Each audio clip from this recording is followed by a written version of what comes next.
اور جب ہم بات کرتے ہیں کہ سردار ہیں، کس کے سردار ہیں، تو کبھی ہم کہتے ہیں وہ سرور عالم ہیں، اور کبھی کہا جاتا ہے کہ وہ سرور کائنات صلی اللہ علیہ وآلہ وسلم ہیں۔ دنیا کے سردار، لیڈر آف دا ورلڈ، جیسے آپ نے ذکر کیا، اگر اس میں مزید ہم اضافہ کرتے ہوئے کہیں کہ تاجدار کائنات صلی اللہ علیہ وآلہ وسلم کی ذات والا صفات لیڈر آف دا یونیورس ہے، تو اس میں کوئی شک کی کوئی گنجائش نہیں، اور یہ نہ مبالغہ ہے اور نہ ہی یہ کوئی عقیدت کی بنیاد پر یہ لقب حضور علیہ الصلوۃ والسلام کو دیا جاتا ہے، بلکہ یہ حقیقت ہے۔ اور یہ حقیقت بھی اس قدر خوبصورت اور شاندار ہے کہ اس لیڈر ہونے کے لیے جو خصوصیات ہیں وہ تو حضور کی ذات میں بدرجہ کمال موجود ہیں، سبحان اللہ، مگر لیڈر آف دا ورلڈ یا لیڈر آف دا یونیورس ہونے کے لیے جن شرائط کو فلسفی حضرات ذکر کرتے ہیں، تاجدار کائنات صلی اللہ علیہ وسلم کی ذات کے سوا کوئی اور روئے زمین پر ہمیں نظر نہیں آتا کہ جو سرور کائنات ہونے کے لقب کا حقدار ٹھہرے۔ ذکر جب کیا جاتا ہے کہ جب حضور کو سرور کائنات کہا گیا تو اس کے لیے کن عوامل اور کن شرائط کو مد نظر رکھا گیا، تو حضور علیہ الصلوۃ والسلام کی تعلیمات ہوں، حضور کا لایا ہوا دین ہو، حضور علیہ الصلوۃ والسلام کے معمولات ہوں، حضور علیہ الصلوۃ والسلام کی شریعت ہو، احکامات ہوں، ساری چیزوں کو دیکھا جائے تو سرور کائنات ہونے کے لیے 4 شرائط کا ہونا ضروری ہے۔ اس میں سب سے پہلی یہ ہے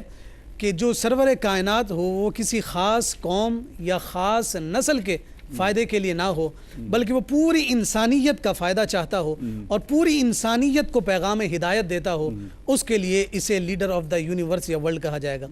دوسرے موقع پر دوسری جو شرط ہے وہ کہی جائے گی کہ ایسے اصول پیش کرنے والی شخصیت، ایسے اصول جس نے پیش کیے ہوں کہ وہ اصول کے جو صرف کسی خاص خطے کے لیے نہ ہوں بلکہ کسی زمانے کے لیے بھی نہ ہوں، بلکہ وہ اصول ایسے ہوں کہ جو ہر ایک کے لیے فائدہ مند اور کارآمد ہوں۔ اسی طرح سے کہا کہ وہ نہ خاص زمانے کے لیے ہیں اور نہ خاص مکان کے لیے ہیں، وہ اصول ایسے ہیں کہ خاص زمانے کے ساتھ بھی منسلک نہیں اور نہ خاص مکان کے ساتھ، بلکہ سرور کائنات کے لقب کے لیے شرط یہ ہے کہ ان کا پیغام آفاقی ہو اور وہ ہمگیریت اختیار کرتا ہو۔ اور چوتھی بات جو کی گئی، کہا کہ جو اصول دیے جائیں وہ صرف اصول نہ ہوں بلکہ وہ عملی طور پر بھی عمل کے لائق اور قابل ہوں۔ تو ہم دیکھتے ہیں کہ یہ جو شخصیت جسے سرور کائنات کہا جاتا ہے، اس شخصیت نے جو اصول دیے ہیں، یہ اصول پر عمل کرتے ہوئے بھی دنیا والوں کو اس اصول پر عمل ہونے کا سلیقہ اور ڈھنگ بھی عطا کیا۔ اچھا، مطلب علامہ صاحب آپ نے جو گفتگو فرمائی تو میں یہ سمجھ پایا کہ رسول اللہ صلی اللہ تعالیٰ علیہ وآلہ وسلم کی نبوت اور بعثت جو ہے وہ آفاقی ہے۔ بالکل، دیگر جتنے ریفارمرز ڈاکٹر صاحب آئے وہ کسی مخصوص خطے کے لیے آئے، کسی مخصوص طبقے کے لیے آئے، کسی مخصوص قوم کے لیڈر بنے، کسی مخصوص طبقے کے لیڈر بنے، کسی مخصوص ملک کے لیڈر بنے، لیکن حضور سید عالم صلی اللہ تعالیٰ علیہ وآلہ وسلم کا جو مقام و مرتبہ ہے وہ فکری حدود کی وسعتیں جو ہیں اس سے بھی آگے کی بات ہے۔ کیا کہیں گے اس حوالے سے؟ بسم اللہ الرحمن الرحیم، اللہم صلی علی سیدنا محمد النبی الامی۔ بالکل بجا فرمایا آپ نے کہ حضور صلی اللہ علیہ وسلم کی ذات مبارکہ سے ہی تو تمام دنیا نے تخلیق پایا۔ بے شک۔ تو آپ مجھے یہ فرمائیے کہ کیا آیا سرکار دو عالم صلی اللہ علیہ وسلم کی ذات سے جب تخلیق پانے والی چیزیں ہیں تو کیا سرکار کا علم، سرکار کی نبوت پورے عالم پہ محیط نہیں ہوگی؟ بالکل ہوگی۔ اس کے ساتھ ساتھ سرکار دو عالم صلی اللہ علیہ وسلم کی جو ڈپلومیٹک لیڈرشپ ہے وہ پوری دنیا کے لیے نمونہ اس لیے نہیں ہے کہ وہ اسلام لے کر کے آئے ہیں، بلکہ اس لیے ہے کہ وہ انسانیت لے کر کے آئے ہیں۔ اچھا، صرف انسانیت کو اگر ہم لے کر کے چلتے ہیں تو یہاں پر ایک ایسی بین المذاہب محبت کا مظہر آپ پیش کر رہے ہیں کہ جہاں پر اسلام نے اپنے آپ کو منفرد حیثیت سے پیش کر دیا اور فقط وجہ سرکار دو عالم صلی اللہ علیہ وسلم کی ذات ہے۔ یہاں پر ہم یہ کہتے ہیں کہ اسلام کے اندر ماڈرنائزیشن بھی ہے، اسلام کے اندر عالمگیریت بھی ہے، اسلام کے اندر وہ تمام فنون و رموز موجود ہیں جس کے حوالے سے ایک جدید مذہب کے اندر ہونا چاہیے، آفاقی ہے۔ مثال کے طور پہ ایک میں چھوٹی سی اگزامپل پیش کروں، اگر میڈیکل سائنسز کے حوالے سے بھی ہم چھوٹی سی اگزامپل کو لے لیں تو شق صدر کا واقعہ کہ آج کل کا میڈیکل کا جو کارڈیک آپریشن ہے اس قسم کی جدت آج بھی موجود نظر نہیں آتی جو کہ سرکار دو عالم صلی اللہ علیہ وسلم کی شق صدر کے واقعے کے اندر ہوئی۔ تو اتنا کمال اور اتنا وصف سرکار دو عالم صلی اللہ علیہ وسلم کی ذات گرامی میں موجود ہونا یہ کسی کمال سے کم نہیں ہے، اور یہ ہو ہی نہیں سکتا کہ وَرَفَعْنَا لَكَ ذِكْرَكَ، آپ کا ذکر بلند کیا گیا ہو، وَلَكِنْ رَسُولًا رسول اللہ و خاتم النبیین، آپ کے بعد تو کسی نبی نے آنا نہیں ہے، تو آپ پر تمام فنون کو ختم کر دیا گیا، انتہا کر دی گئی۔ سائنس محمد کا پتہ پوچھ رہی ہے، پتہ پوچھ یہ آج جو آپریٹ کرتے ہیں اوپن ہارٹ سرجری ہوتی ہے اور اس پر سب باتیں ہو رہی ہوتی ہیں، اور اس میں بھی ابھی مطلب یہ ہے کہ وہ اپنے آپ کو پرفیکٹ نہیں کر پائے،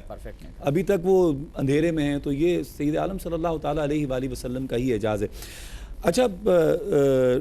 علامہ صاحب، سرکار دو عالم صلی اللہ تعالیٰ علیہ وآلہ وسلم، جس طرح ابھی ڈاکٹر صاحب نے گفتگو فرمائی، آپ کی بات مکمل ہو گئی ہے نا؟ جی۔ تو سید عالم صلی اللہ تعالیٰ علیہ وآلہ وسلم کسی مخصوص طبقے کے لیڈر نہیں، اسی حوالے سے میں چاہوں گا تھوڑا سا اس گفتگو میں اضافہ فرمائیے کہ حضور سید عالم صلی اللہ تعالیٰ علیہ وآلہ وسلم کا جو پیغام ہے، نبوت اور بعثت جو ہے وہ آفاقی ہے۔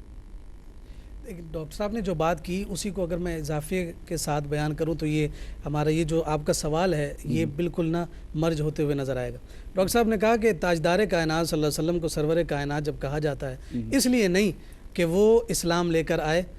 ایک وصف تو یہ بھی ہے، لیکن ساتھ ساتھ یہ ہے کہ اس اسلام نے جو انسانیت کا اور ہمدردی کا جو پیغام دیا ہے، آپ کی آفاقی نبوت اور آپ کی نبوت کی ہمگیریت اس کا جامع ہے۔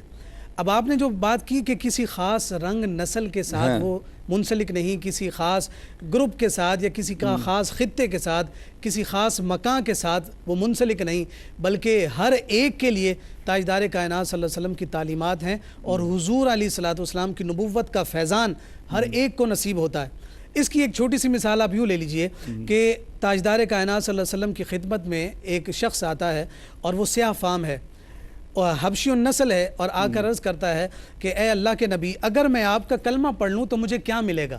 تو حضور علیہ الصلوۃ والسلام نے اپنی اس نبوت کی ہمگیریت اور کائنات کے سردار ہونے کا فرض عطا کرتے ہوئے ارشاد فرمایا کہ تمہیں بھی وہ کچھ ملے گا جو صدیق اور عمر کو ملے گا، اور تم بھی انہی کے ساتھ پہلی صف میں کندھے سے کندھا ملا کر کھڑے ہوگے۔ یہ وہ ہمگیریت ہے کہ نہ صرف عرب والوں کو ملی بلکہ وہ عجم والوں کو بھی ملی۔ اسی طرح سے خطبہ حجۃ الوداع کے موقع پر دیکھیں، حضور علیہ الصلوۃ والسلام نے فرمایا کہ عربی کو اجمی پر، اجمی کو عربی پر، کالے کو گورے پر، گورے کو کالے پر کوئی فوقیت نہیں، اگر ہے تو کس بات پر؟ ان اکرمکم عند اللہ اتقاکم، کہ صرف تکریم اور بلندی اور سرشاری اسی کو ہے کہ جو تقوی مضبوط ہے۔ اور پھر سیدنا بلال حبشی رضی اللہ تعالیٰ عنہ سے حضور فرمائیں کہ اے بلال، تو کون سا عمل کرتا ہے کہ میں تیرے قدموں کی آہٹ جنت میں اپنے سے آگے سنتا ہوں؟ تو فرمایا یا رسول اللہ، اور عمل تو مجھے یاد نہیں، مگر اتنا ضرور ہے کہ ہمیشہ وضو کے ساتھ رہتا ہوں۔ فرمایا ان اکرمکم عند اللہ اتقاکم، جو بلال کو ملتا ہے وہی عمر کو ملتا ہے، جو صدیق کو ملتا ہے وہی صہیب رومی کو ملتا ہے۔ ٹھیک ہے، اسی پر ایک مختصر سا وقفہ بھی ہے۔ آپ کی گفتگو میں مزہ آ رہا ہے، لیکن چونکہ بریک پر بھی ہم نے جانا ہے، ناظرین محترم، ایک درمیان میں علامہ صاحب کی گفتگو کے اور آپ کے درمیان میں ایک مختصر سا وقفہ حائل ہے، لیکن یہ گفتگو ہے سید عالم صلی اللہ تعالیٰ علیہ وآلہ وسلم کی ذات والا صفات کی رحمتوں کا سفر ہے، یعنی جو اس میں جڑ جائے گا اللہ رب ذوالجلال اسے اپنی رحمتوں کے حصار میں لے لے گا۔ تو مجھے امید ہے کہ آپ سرکار دو عالم صلی اللہ تعالیٰ علیہ وآلہ وسلم کے ذکر کے سفر میں ہمارے ساتھ رہیں گے۔ حاضر ہوتے ہیں ایک مختصر خوش آمدید ناظرین کرام، پروگرام ذکر نبی رحمت۔ اچھا، ایک بات بڑی سمجھنے کی ہے کہ دنیا کے جتنے بھی لیڈرز آئے، جتنے بھی ریفارمرز آئے، وہ جو ان کی جو تعلیمات تھی، جو ان کا میسج تھا، جو ان کا پیغام تھا، وہ ان کے زمانے تک کے لیے تھا یا ایک مخصوص طبقے کے لیے تھا، اور جیسے ہی وہ لیڈر دنیا سے گئے تو ان کی جو تعلیمات ہیں وہ رفتہ رفتہ صفحہ ہستی سے مٹی چلی گئیں یا ختم ہو گئیں یا کسی کو یاد نہ رہیں۔ لیکن میں یہ سوال ڈاکٹر اکرم صاحب سے کروں گا، جاوید اکرم صاحب سے، کہ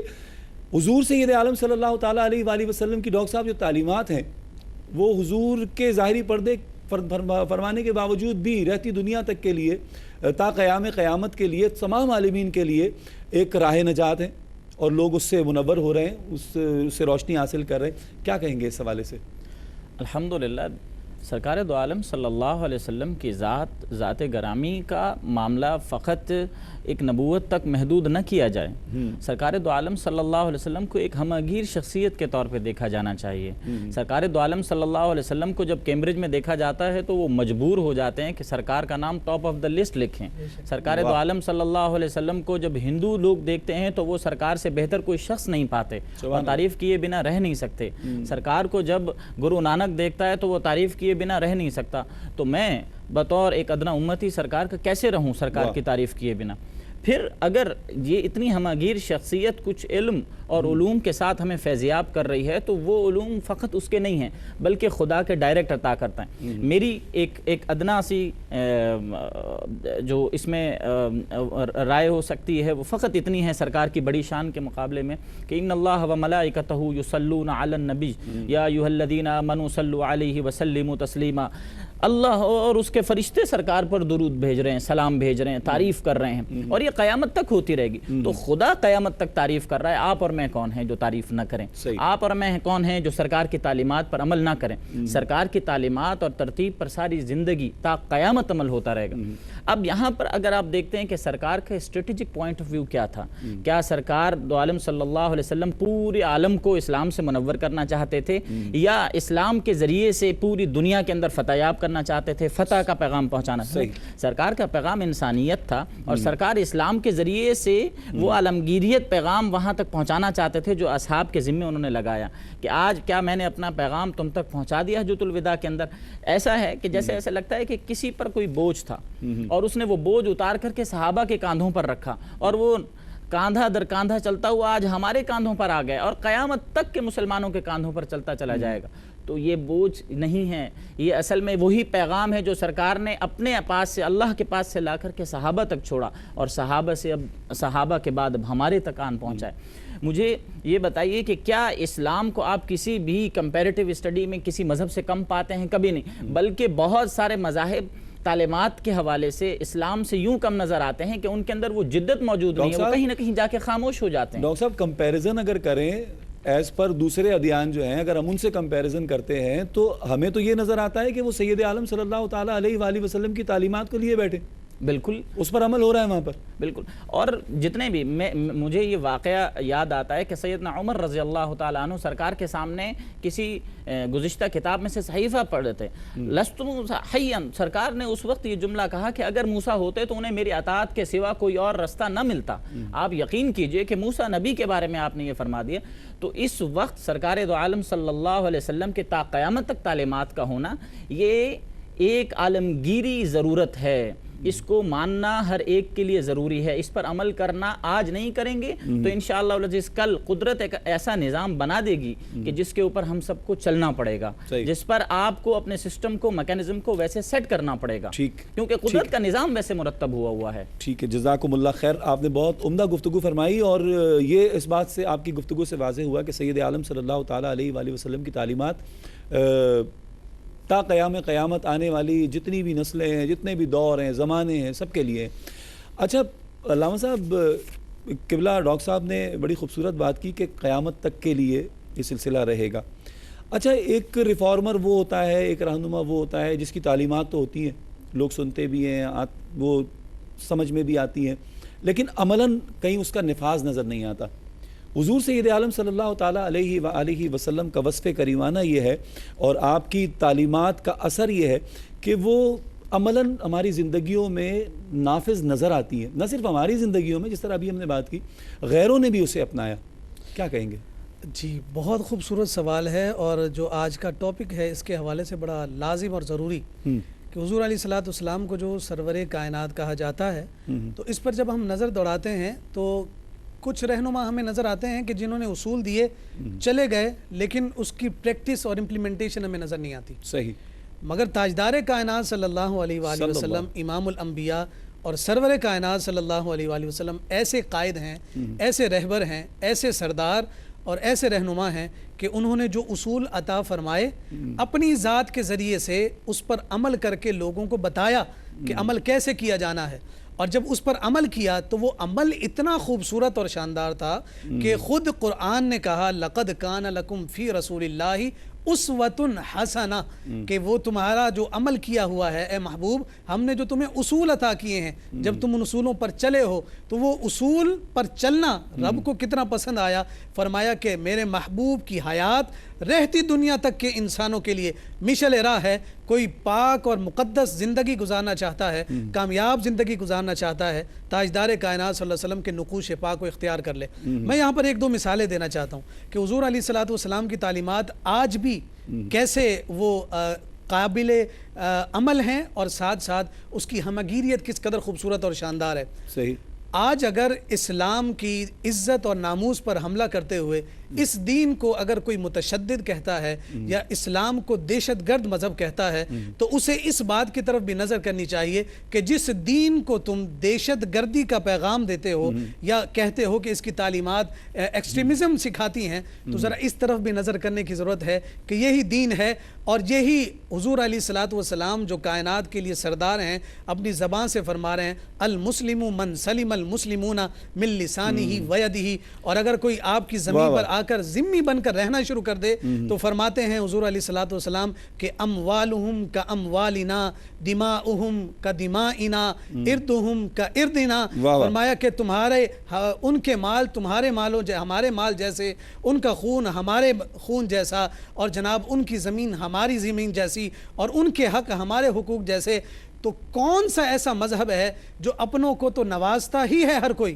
اور کون سا ایسا مذہب یا سردار ہے جو اوروں کو بھی نوازتا ہو؟ اگر ایسا سردار دیکھنا ہے تو صرف اور صرف سرور کائنات صلی اللہ علیہ وآلہ وسلم کی ذات والا صفات ہے کہ جو ہمیں یہ بات بتاتی ہے کہ اگر تم نے مجھے سرور کائنات کہا ہے تو حقیقی طور پر رب ذوالجلال نے مجھے یہ منصب، یہ مقام اور رتبہ عطا کیا ہے۔ سبحان اللہ۔ اچھا، حنیف اسدی کا ایک شعر مجھے اس وقت یاد آ رہا ہے ڈاکٹر صاحب کہ آنکھ کو حسرت دیدار میں نم دیکھا ہے، آنکھ کو حسرت دیدار میں نم دیکھا ہے، میں نے ان کو تو نہیں ان کا کرم دیکھا ہے، اور ان سے نسبت ہے جنہیں وہ بڑے آرام سے ہیں، ان سے نسبت ہے جنہیں وہ بڑے آرام سے ہیں، میں نے آقا کا غلاموں پہ کرم دیکھا ہے۔ یعنی حضور کو ہم نے دیکھا نہیں، لیکن یہ جو حضور کی تعلیمات ہیں سراپا کرم ہے ہمارے لیے، اور زندگی کے ہر مرحلے پر ہر وقت کوئی ایسا پرابلم، یعنی جو جدید مسائل میں بھی ہم ایک پروگرام کریں تفہیم المسائل میں کرتا ہوں ریگولر، اس میں ہم جدید مسائل پر بات کریں تو اس میں بات کرتے ہوئے بھی ہمیں حضور کا کرم مطلب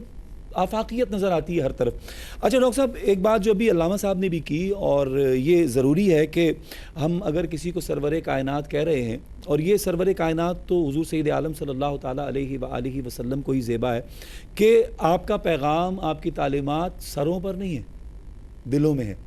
اور سید عالم صلی اللہ تعالیٰ علیہ وآلہ وسلم کا وہ جو دل نشیں پیغام ہے وہ اس قدر حسین ہے اور اس قدر دل نشیں ہے کہ رہتی دنیا تک کوئی بھی فریب زمانی و مکانی آتا رہے، فریب زمان و مکان آتا رہے، تو اس کا اثر نہیں ہوگا۔ حضور کی تعلیمات جس کے دل میں ہوں گی، تو کیا کہیں گے اس حوالے سے؟ اصل میں سرکار دو عالم صلی اللہ علیہ وسلم نے لوگوں کو اللہ سے جوڑ دیا، اور جہاں پر رحمانیت اور روحانیت آ جائے وہاں پر شیطانیت ختم ہو جاتی ہے۔ انسان کا تعلق جب رب العزت سے جڑ جائے تو رب العزت انسان کی جو ڈائریکٹیوز ہیں اس کو سیدھا کر دیتے ہیں۔ اللہ تعالیٰ خود انسان کے اندر وہ معاملات پیدا کر دیتے ہیں کہ جس کی وجہ سے اس سے کبھی بھی غلط کاری یا کوئی ایسی حرکت جس سے انسانیت کو نقصان پہنچانے کا اندیشہ ہو وہ سرزد ہی نہیں ہو سکتی۔ اب جب سرکار دو عالم صلی اللہ علیہ وسلم نے رب العزت سے جوڑ دیا تو سرکار کا پیغام تو رہتی دنیا تک ہے، وما ارسلناک الا رحمۃ للعالمین، جتنے عالم آئیں گے، جو کچھ موجودات میں ہے، جو غیبات میں جو کچھ بھی ہے، سرکار تو تمام عالمین کے لیے رحمت ہیں۔ تو یہاں اگر شیطان اگر محبان رسول کے معاملات میں مداخلت کرنا بھی چاہے، تھوڑا سا اگر ان کو بھٹکانا بھی چاہے، تو سرکار ذات گرامی صفاتی طور پر موجودات میں ہیں، ان کا نور موجود ہے، اور وہ ان کو پیغامات نہیں، محبت کے ذریعے سے، اپنے ان بتائے ہوئے طریقوں کے ذریعے سے جو اصحابہ رضوان اللہ تعالیٰ علیہ مجمعین نے عمل کر کے دکھائے، ان کے ذریعے سے آپ ان کو ڈائریکشن دے رہے ہیں، اور ایسی ڈائریکشن نہیں ہے، ایسے واقعات نہیں ہیں کہ جن سے ہم سبق نہ سیکھ سکیں۔ حضرت بلال حبشی رضی اللہ تعالیٰ عنہ کو دیکھ لیجئے کہ ایک غلام کی زندگی نظر آتی ہے، عثمان غنی رضی اللہ تعالیٰ عنہ کو دیکھ لیجئے تو ایک مالدار کی زندگی بھی نظر آتی ہے، عبد الرحمن بن عوف کی زندگی دیکھ لیجئے تو ایک تاجر کی زندگی بھی نظر آتی ہے۔ تو آپ کو اسلام وہ تمام راہیں دکھا رہا ہے جہاں جہاں آپ کو رکاوٹ آ سکتی ہے، اور صحابہ اصحاب النجوم کے وہ طریقے جو سرکار دو عالم صلی اللہ علیہ وسلم نے ان میں پیوست کر دیے تھے وہ ایز اٹ از آپ کو نظر آ رہے ہیں۔ پھر سرکار کی ذات مبارکہ قیامت تک کے لیے رحمت ہیں، صحیح، قیامت تک کے لیے محبت کا سرمایہ ہے۔ سرکار تو اپنے محبت کرنے والوں کو یوں جانتے ہیں، عارفہم تکفی ہمک یغفر ذنبک کثرت الصلاۃ علیہ، جب تم مجھے کثرت سے یاد کرو گے نہ غم ہوگا نہ پریشانی ہوگی۔ عارفہم کثرت الصلاۃ علیہ، جب تم مجھے کثرت سے یاد کرو گے تو میں تمہیں جانوں گا۔ تو مجھے مطلب اس قدر تعلق ہے اس روحانیت کا کہ جس کا کوئی اور کسی مذہب مثال دے ہی نہیں سکتا۔ اسی پر کلام کریں گے انشاءاللہ ڈاکٹر صاحب۔ ایک مختصر سا وقفہ ہے، درمیان میں پھر وقفہ ہے، وقفے پر جانا بھی ہماری مجبوری ہے، لیکن واپس آئیں گے۔ بہت خوبصورت گفتگو ہو رہی ہے، انشاءاللہ اس کو مزید کنٹینیو کریں گے۔ ناظرین محترم، لب سے جب نام محمد کو نکلتے دیکھا، لب سے جب نام محمد کو نکلتے دیکھا، میں نے ہر بار مقدر کو بدلتے دیکھا۔ حاضر ہوتے ہیں ایک مختصر سے وقفے کے بعد۔ خوش آمدید ناظرین کرام، پروگرام ذکر نبی رحمت، سرکار دو عالم صلی اللہ تعالیٰ علیہ وآلہ وسلم کے ذکر پر نور سے رحمت سمیٹتے ہوئے ہم آج سرور کائنات کے حوالے سے بات کر رہے ہیں۔ حضور سید عالم صلی اللہ تعالیٰ علیہ وآلہ وسلم سرور کائنات ہیں۔ اچھا علامہ صاحب، اگر میں یہ کہوں، آپ دونوں احباب کی گفتگو سے اپنے لیے اگر کچھ سمیٹوں تو مجھے یہ سمجھ میں آتا ہے کہ گویا کہ تمامی انبیاء کرام کی جو تعلیمات ہیں وہ سب حضور سید عالم صلی اللہ تعالیٰ علیہ وآلہ وسلم کی تعلیمات میں نظر آتی ہیں۔ گویا کہ حضور کی تعلیمات کے لیے سارے عالمین محتاج ہیں، حضور صلی اللہ علیہ وسلم کی تعلیمات جو ہم تک پہنچی۔ جی، جو بات ہو رہی ہے نا سرور کائنات ہونے کے حوالے سے، اور اس لقب میں جو ہمگیریت، جامعیت اور آفاقیت ہمیں نظر آتی ہے، تو یہ ساری چیزیں ہمیں بڑے خوبصورت انداز میں واضح نمونے کے طور پر ہمیں نظر آ رہی ہیں۔ آپ اس میں یوں مثال لیجئے کہ حضور علیہ الصلوۃ والسلام کو اگر آپ بطور معلم دیکھتے ہیں تو آپ ایسے معلم ہیں کہ آپ جیسا کوئی اور معلم نہیں۔ اگر آپ کو مبلغ دیکھتے ہیں تو آپ جیسا مبلغ کوئی نہیں۔ مزکی دیکھتے ہیں، مصلح دیکھتے ہیں، مربی دیکھتے ہیں، آپ جیسے چیف آف آرمی اسٹاف حضور جیسا کوئی نہیں، چیف آف جسٹس حضور جیسا کوئی نہیں، آپ سے زیادہ بڑھ کر عدل کرنے والا کوئی نہیں۔ اللہ، تو ہر چیز میں حضور علیہ السلام، میری بیٹی فاطمہ اگر اس جگہ ہوتی تو اس کا بھی میں، بالکل ایسی کئی مثالیں ہم دے سکتے ہیں۔ میں یہاں پر ایک نقطے کی طرف اشارہ کرنا چاہتا ہوں، اور اگر وہ ہمیں سمجھ آ جائے تو آج کے معاشرے میں جو ہمارے ہاں فرقہ واریت کی جو وبا ہے نا وہ ختم ہو جائے۔ دیگر ادیان اور دیگر مذاہب کے ماننے والے ہوں یا اس سے قبل تاجدار کائنات صلی اللہ علیہ وسلم سے قبل جو نبی اور رسول آئے اور اللہ رب العزت نے انہیں جو ہے شریعت عطا فرمائی، تو ان تمام کی تعلیمات، یعنی تمام نبیوں اور رسولوں کی تعلیمات اور حضور علیہ الصلوۃ والسلام کی تعلیمات میں کچھ چیزیں مشترک ہیں، اور ان چیزوں کے مشترک ہونے میں دو پوائنٹس ایسے ہیں کہ ایک پوائنٹ کو ترک کرنے کا حکم ہر ایک نے دیا اور ایک چیز کو اختیار کرنے کا حکم ہر ایک نے دیا۔ اب اس میں آپ یہ دیکھیے کہ جس چیز کو ترک کرنے کا حکم دیا اسے ہم ڈینوٹ کرتے ہیں رد شرک کے ذریعے سے، اور جس چیز کو پیغام دیا تو اس کے بارے میں کہا گیا کہ دعوت توحید اور رد شرک ہر نبی اور رسول کی تبلیغ اور تعلیم میں شامل تھی، مگر جیسا کہ ہم نے شروع میں بھی بات کی کہ جو وہ زمانہ گزرتا گیا تو وہ تعلیمات ختم ہوتی رہیں۔ دعوت توحید اور رد شرک ہر ایک میں موجود تھا، تو حضور علیہ الصلوۃ والسلام کی تعلیمات میں بھی اور رب کے ساتھ تعلق جوڑنے میں بھی یہ دونوں بنیادی اجزاء تھے،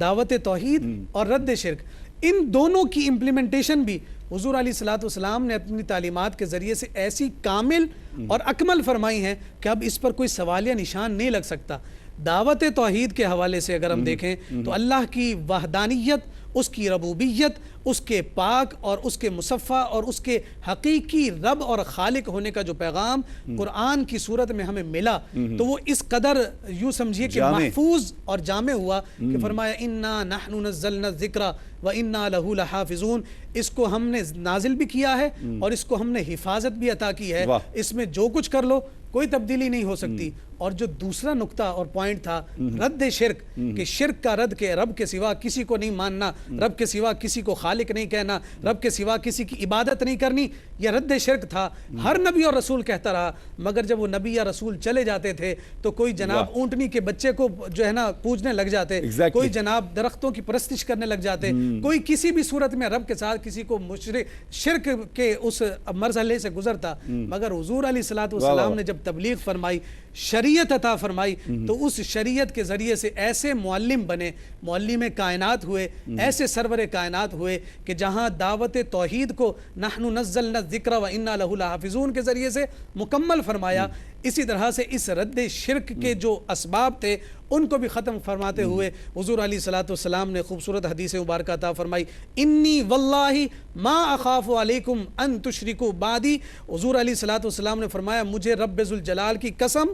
کہ میرے جانے کے بعد مجھے تم سے شرک کا خوف نہیں ہے۔ اور جب حضور علیہ الصلوۃ والسلام نے اس بات کا اعلان فرما دیا کہ میری امت میں نہ کوئی توحید سے ہٹ سکتا ہے، میری امت کا قرآن اور کتاب نہ تبدیل ہو سکتی ہے، اور نہ ہی میری امت اور امتوں کی طرح شرک میں مبتلا ہو سکتی ہے، اس لیے حضور علیہ الصلوۃ والسلام مبلغ کے طور پر بھی، معلم کے طور پر بھی ایسے کامل اور اکمل ہیں، اور آپ علیہ الصلوۃ والسلام کی ذات والا صفات اور آپ کی شخصیت سے نکلنے والے فیضان کی وہ یوں شعائیں جو ہیں وہ تا قیام قیامت مسلمانوں کو بلکہ پوری انسانیت کو ایک فیض عطا کرتے ہوئے نظر آتا ہے، راستہ نظر آتا رہے گا، اندھیرے میں گم ہو جائیں گے۔ میں بالکل آپ کی طرف ہی آ رہا ہوں، اور علامہ صاحب نے تھوڑا سا اور بھی میرے لیے اس بات سے آسان کر دیا ہے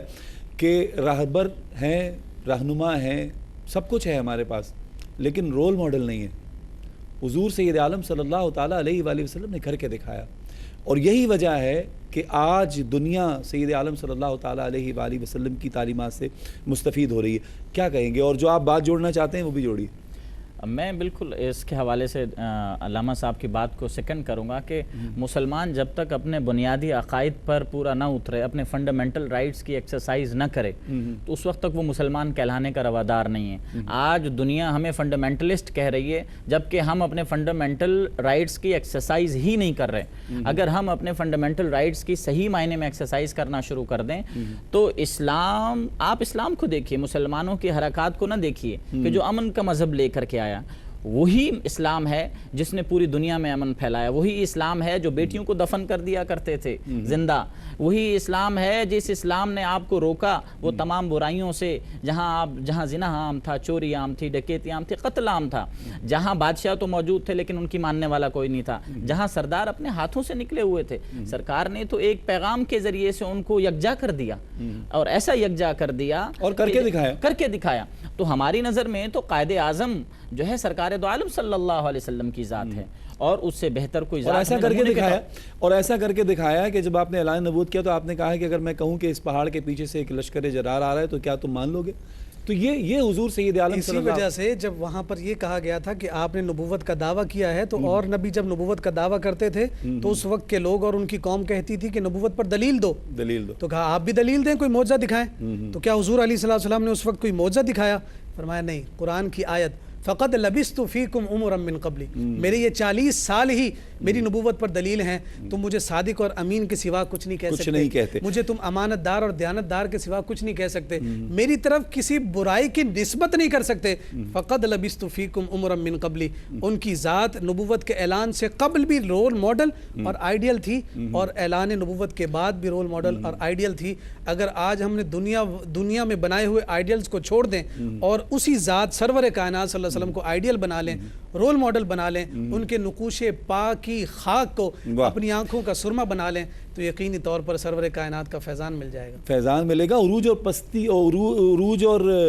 اللہ کی رحمتیں ہمارے ساتھ ہوں گی، ذلت و پستی سے بچ جائیں گے۔ یہ جو گڑھوں ذلت کی گڑھے میں جو مسلمان گر رہا ہے تو وہ صرف اس کی وجہ یہ ہے کہ حضور کی تعلیمات سے دوری ہے۔ اچھا، اسی آپ کی بات پر ہم اختتام کی طرف بھی جائیں گے، اور ڈاکٹر صاحب پیغام بھی یہیں سے نکلتا ہے علامہ صاحب کی بات سے کہ یہ جو حضور سید عالم صلی اللہ تعالیٰ علیہ وآلہ وسلم کی تعلیمات سے دوری ہے، کیا یہ ہمارے زوال کا سبب نہیں ہے؟ بالکل، زوال کا سبب یہی ہے کہ وہی صحابہ تھے جو آپس میں لڑتے تھے، وہی صحابہ تھے جو ایک دوسرے کی جان کے دشمن تھے، اور بعد میں وہی صحابہ ہوئے جو حکمران ہوئے،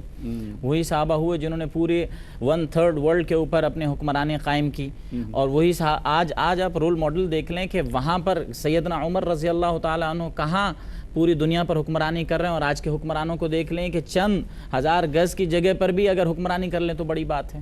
تو یہاں پر موجود بات، جو دلائل موجود ہیں اس کے حوالے سے، وہ یہی ہیں کہ سرکار کو چھوڑا تو سب کچھ چھوٹ گیا آپ سے، سرکار کو بھولے تو سب لوگوں نے بھلا دیا، وہ جو نہ تھے تو کچھ نہ تھا، اور وہ جو نہ ہو تو کچھ نہ ہوتا۔ اصل وجہ یہی ہے بس ساری، کہ اس بات کو، یہ بات اگر سمجھ میں آ جائے کہ وہ جو نہ تھے تو کچھ نہ تھا، اور وہ جو نہ ہو تو کچھ نہ ہو۔ علامہ صاحب کیا کہیں گے؟ بالکل اسی طرح سے ہے، اور ڈاکٹر صاحب نے بڑی خوبصورت بات اشارت فرمائی۔ جناب سیدنا عمر فاروق رضی اللہ تعالیٰ عنہ کی خلافت کو دیکھیں، انہوں نے اتنی سر بڑی عمر سلطنت لوز آج تک لوگ پڑھا رہے ہیں وہاں بالکل پہ، پڑھا رہے ہیں، غیر پڑھا رہے ہیں. ہاں جی. اور آدھی سے زیادہ یوں سمجھیے گویا کہ انہوں نے زمین پر حکمرانی اور سلطنت فرمائی، مگر ان کا کوئی سیکیورٹی گارڈ نہیں تھا، اور اگر وہ سوتے بھی تھے تو انہیں یہ پرواہ نہیں ہوتی تھی کہ کوئی آ کر مجھ پر قاتلانہ حملہ کر دے گا. سوتے کہاں تھے، اس راتوں کا کو گلیوں میں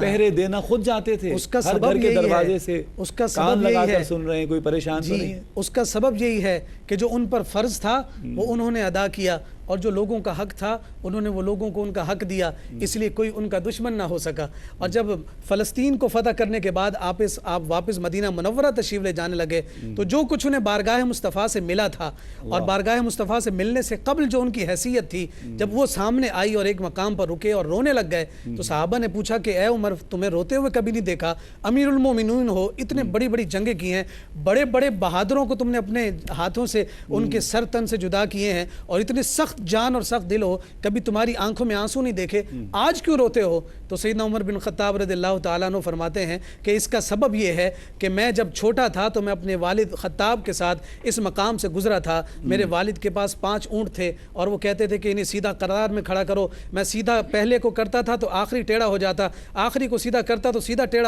پہلا ٹیڑھا ہو جاتا، اور وہ میں ان 5 اونٹوں کو قطار میں نہیں کھڑا کر سکتا تھا. فرماتے ہیں ایک حیثیت میری وہ تھی، اور آج ایک حیثیت ایسی ہے کہ 22.5 لاکھ مربع میل پر حکمرانی اور سلطنت کر رہا ہوں، اور میرا ایک اشارہ ہوتا ہے اور پوری انسانیت اس پر چل رہی ہے. فرماتے ہیں کہ حضور علیہ الصلوۃ والسلام کا سب کچھ فیضان ہے، اگر حضور نہ ہوتے تو شاید عمر بھی کہیں جو ہے اندھیر اور ظلمت کے گڑھے میں گرا ہوا ہوتا. واہ، علامہ صاحب بہت شکریہ. ڈاکٹر صاحب آپ کا بھی بہت شکریہ. وقت نہیں ہے، میں ہر پروگرام میں یہ کہتا ہوں کہ حضور پر بات کرنے بیٹھیں تو پھر بڑا طویل وقت درکار ہے، اور وہ طویل وقت بھی کافی نہیں ہوگا سید عالم صلی اللہ تعالیٰ علیہ وآلہ وسلم کی بات کرنے کے لیے. ناظرین محترم، آخر میں صرف یہ کہوں گا کہ ذکر نبی رحمت پروگرام آپ دیکھ رہے ہیں، سن رہے ہیں، حضور کی تعلیمات کی بات ہوتی ہے. سرور کائنات ہیں آپ، افضل الانبیاء ہیں آپ، رحمت عالم ہیں آپ، انسان کامل ہیں، سب کچھ ہیں.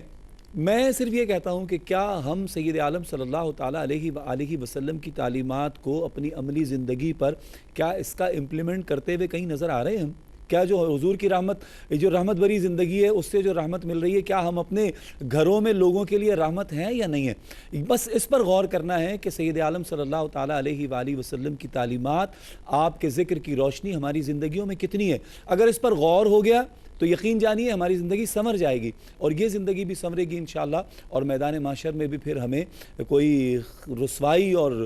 شرمندگی نہیں ہوگی انشاءاللہ. اللہ کرے کہ ہم ان تعلیمات پر عمل کرنے والے بن جائیں. اپنے میزبان شوکت اویسی کو اجازت دیجیے، انشاءاللہ کل آپ سے ایک اور نئے موضوع کے ساتھ ملاقات ہوگی. تب تک کے لیے اجازت، اللہ نگہبان.